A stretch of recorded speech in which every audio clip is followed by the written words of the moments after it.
আসসালামু আলাইকুম এভরিওয়ান। যারা ইন্টারনেট ব্যবহারকারী রয়েছেন তাদের জন্য আজকের এই ভিডিওটা।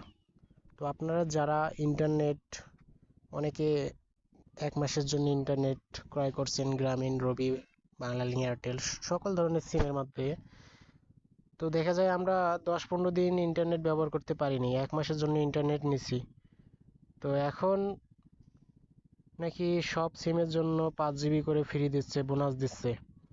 তো আসলে আমি আপনাদেরকে দেখাবো। আমি যদি মাইজিপিতে ঢুকি, তো আপনারা দেখতে পারছেন আমি আমার মাইজিপি অ্যাপসের মধ্যে ঢুকে পড়েছি। তো আপনারা এখন দেখবেন যে ব্যালেন্স এটা দেখাচ্ছে না, ইন্টারনেট আছে। তো আমি ইন্টারনেটে যদি দেখি, আমার ইন্টারনেট কিন্তু এখনো পর্যন্ত 9.5 জিবি ইন্টারনেট আমার আছে।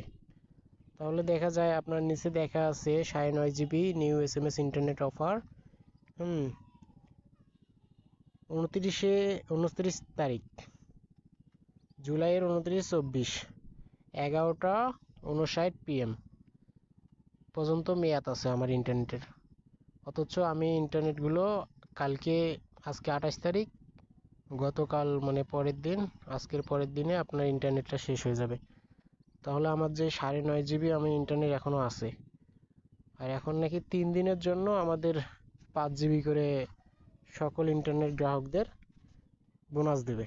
কিন্তু অথচ আমাদের যে 9.5 জিবি ইন্টারনেট আছে সেটা কি দেবে না, মানে আমাদের যে ইন্টারনেটটা আছে সেটা দেবে না।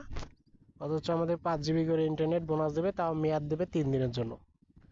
আমরা 1 মাসের জন্য কিনেছি, 15 দিন, অনেকে 15 দিন ইউজ করতে পারছি। 16 জুলাই থেকে তো ইউজ করতেই পারি নাই। তো এটার জন্য আজকে এই ভিডিওটা তৈরি করলাম, আপনারা দেখবেন। তো সকলে ভালো থাকবেন, এতটুকুই। ধন্যবাদ।